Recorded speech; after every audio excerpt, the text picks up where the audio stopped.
நேயர்களே வணக்கம். நான் லோகநாதன்.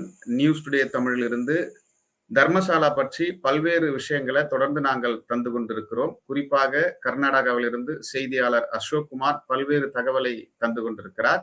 இன்று நம்ம பார்க்கக்கூடிய இந்த வீடியோ என்பது தர்மசாலாவில் பல்வேறு கொலைகளை நிகழ்த்தி வரக்கூடிய ஒரு நபராக குற்றம் சாட்டக்கூடிய வீரேந்தர் ஹெக்டே.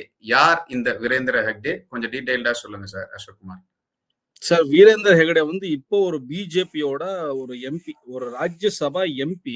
அண்ட் இங்க இருக்கிற எல்லா பிஜேபி லீடர்ஸ் யார் இருக்காங்க பாத்தீங்களா, பிஜேபி லீடர்ஸ் அண்ட் பிஜேபியோட ஓட்டை ஒரு பக்கம் கன்சாலிடேட் பண்ற ஒரு பிதான்னு சொல்லலாம். பிஜேபி காரருக்கு ஹெகடே வந்து இப்போ இங்க காட்ஃபாதர் மாதிரி.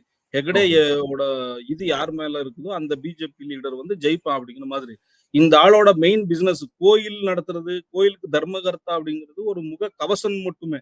மூஞ்சிக்கு முன்னால ஒரு கவசம் போட்டுட்டு இவங்க பின்னால என்னென்ன வேலை பாக்குறாங்க அப்படின்னா சார், இந்த பெண்களுக்கு மைக்ரோ ஃபைனான்ஸ்ல காசு கொடுத்து வட்டி என்ன உங்க இதுல சொல்லுவாங்களே கந்து வட்டின்னு சொல்லுவாங்களா சார், அதாவது மீட்டர் வட்டி வசூலிக்கிற ஒரு தாதா மாதிரியான அடியாள்.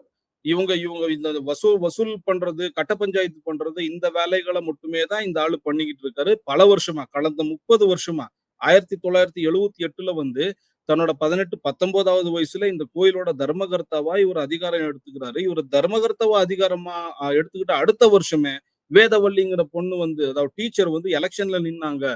ஒரு ஸ்கூல் எலெக்ஷன்ல ஏதோ கண்டெஸ்ட் பண்ணாங்கன்னு அவங்கள உயிரோட எரிக்கிறாங்க. அப்பத்துல இருந்தே இந்த நொட்டோரியஸ் ஹிஸ்டரி ஸ்டார்ட் ஆயிருது. ஒரு பக்கம் அந்த ஊர்ல இருக்கிற தலித்துங்களோட வேற வேற பின்தங்கிய ஜனங்களோட இடத்தை அடிச்சு அபகரிக்கிறது, அவங்க இடத்த மிரட்டி புடுங்கிறது, இடம் கொடுக்கலைன்னா அவங்கள கொன்னு அந்த இடத்தை எடுத்துக்கிறது, இந்த மாதிரி வேலையை ஒரு பக்கம் பண்ணிட்டு இருக்காரு சார். அந்த கோயில் பேர்லயே கிட்டத்தட்ட 2000 ஏக்கர் நிலம் இருக்கு. இந்த ஆளு பேர்ல பர்சனலா 1450 ஏக்கர் இருக்கு. இதுக்கு நடுவுல கவர்மெண்ட்ல அவங்க தம்பி 1994ல ஹர்ஷேந்திரகுமார் ஜெயின், நான் வந்து ஒரு பூண்டு நிலம் கூட எனக்கு இல்ல, கவர்மெண்ட்ல இருந்து எனக்கு நிலம் கொடுங்கன்னு எழுதி 7.5 ஏக்கரா கவர்மெண்ட்ல இருந்து அந்த ஆளு வாங்கியிருக்கான். இப்ப நாங்க ஆர்டிஐ போட்டு அதை கண்டுபிடிச்சு கவர்மெண்ட் கம்ப்ளைண்ட் பண்ண வாட்டி அந்த 7.5 ஏக்கரா கவர்மெண்ட் இப்ப ரிட்டர்ன் எடுத்துருச்சு.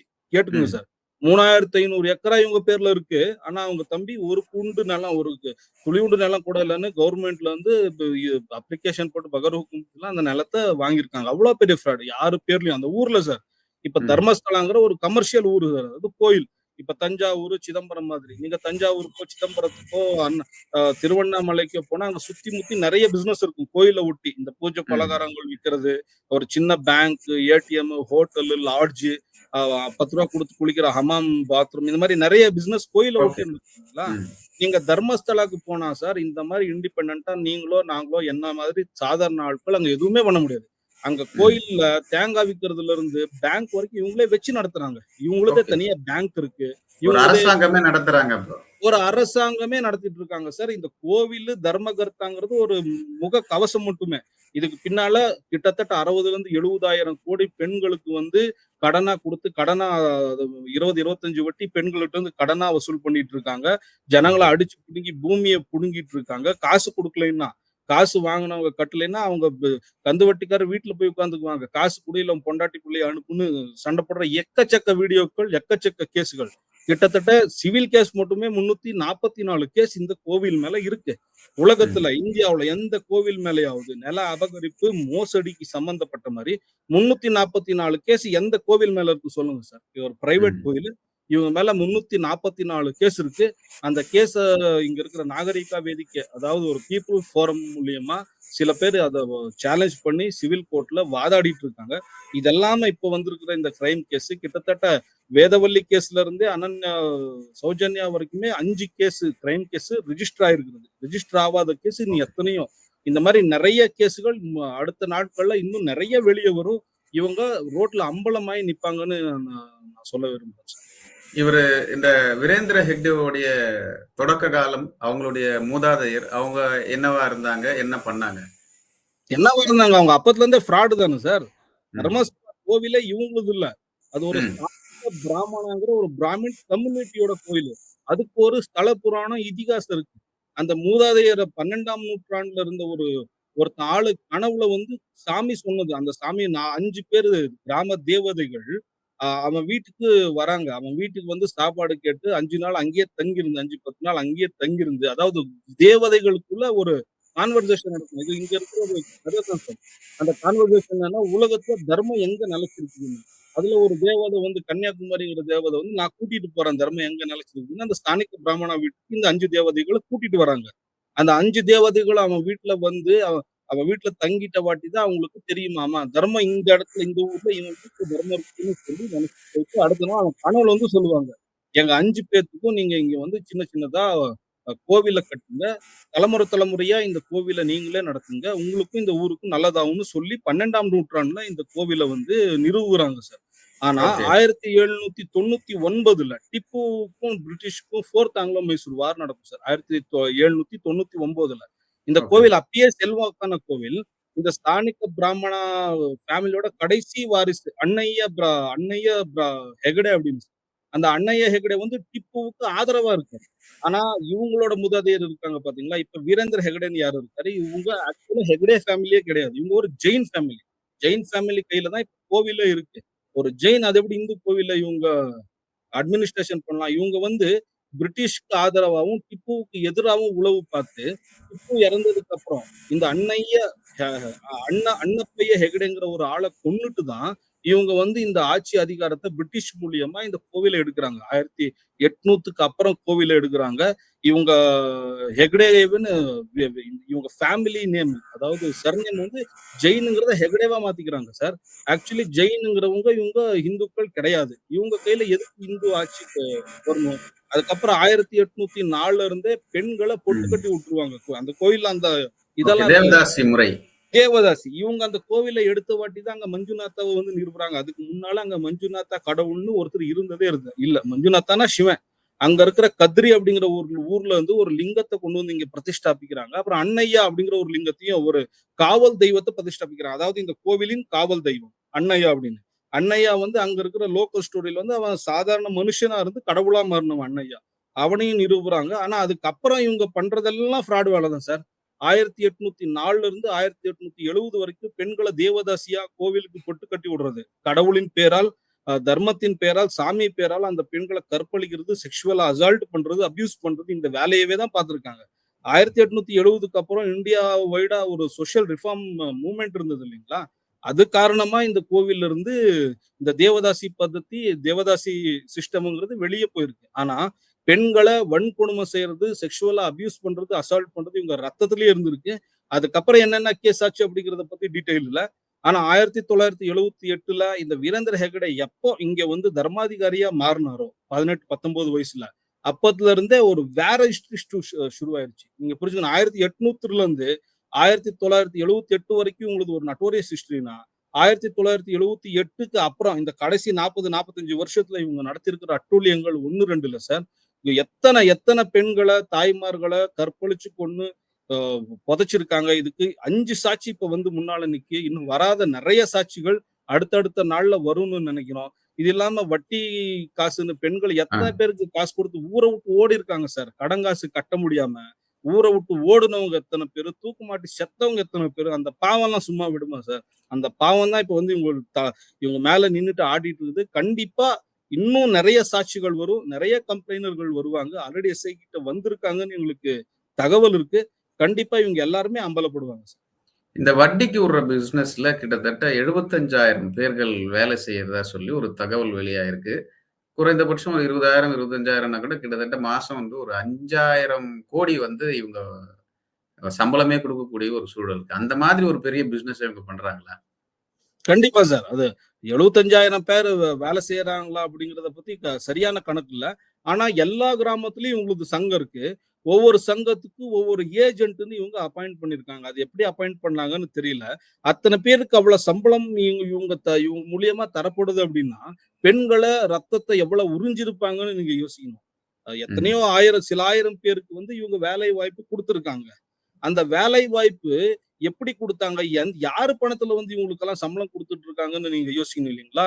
கர்நாடகால கிட்டத்தட்ட 12,000 கிராமங்கள் இருக்கு. அத்தன கிராமத்திலயும் ஒவ்வொரு கிராமத்திலயும் 8, 10 சங்கங்கள் இருக்கு. பெண்களோட சங்கங்கள் இருக்கு. அந்த சங்கத்தையெல்லாம் ஒருத்தன் வந்து அங்க உட்கார்ந்து அக்கவுண்டன்ட் மாதிரி அந்த சங்கத்தையெல்லாம் அவன் இது பண்ணிட்டு இருக்கான். அந்த சங்கத்து பேர்ல பேங்க் அக்கவுண்ட் இருக்கு. ஆனா யாருக்குமே பேங்க் மூலியமா இவங்க கடன் குடுக்குறது இல்ல. பேங்க் மூலியமா கடன ரிட்டர்ன் வாங்குறதும் இல்ல. ஒரு சங்கத்துக்கு 5 லட்சம் கடமா குடுப்பாங்க. 20 பேர் இருந்தா அந்த 5 லட்சத்த அவங்க பிரிச்சுக்குவாங்க. 10 பேர் இருந்தா அந்த 5 லட்சத்த பிரிச்சு காசா எடுத்துக்குவாங்க. வாரம் வியாழக்கிழமை வந்து அந்த காச வந்து கேஷாவே தான் குடுப்பாங்க. யாரும் பேங்க்குக்கு போய் கட்டுறது இல்ல சார். ஆனா அவங்க பேர்ல ஆரம்பிக்கப்பட்ட இந்த பேங்க்ல, இந்த பேங்க் அக்கவுண்ட்ல டிரான்சாக்ஷன் பண்ணிட்டு இருக்கிறது யாருன்னு தெரியணும்ல சார். இவங்க காசா தான் குடுக்குறாங்க, வாங்குறாங்கன்னா, அவங்க பேர்ல பேங்க் அக்கவுண்ட் எதுக்கு? யாரோட பெனாமி பணத்த, பிளாக் மணிய ஒயிட் ஆக்குறதுக்கு இந்த அக்கவுண்ட்ட இவங்க வச்சிருக்காங்க. அத பத்தி இடி ரைட் ஆகணும்ல சார். அத பத்தி விசாரணை நடக்கணும் இல்லையா? இந்த கிரைம், சிவில் கேஸ் இதெல்லாம் செப்பரேட் ஆனா, இந்த இடி கேஸே செப்பரேட் சார். மனி லாண்டரிங் கேஸே செப்பரேட். இத வந்து சீரியஸா எடுத்துக்கணும். கர்நாடகா கவர்ன்மெண்ட் சீரியஸா எடுத்துக்கணும்.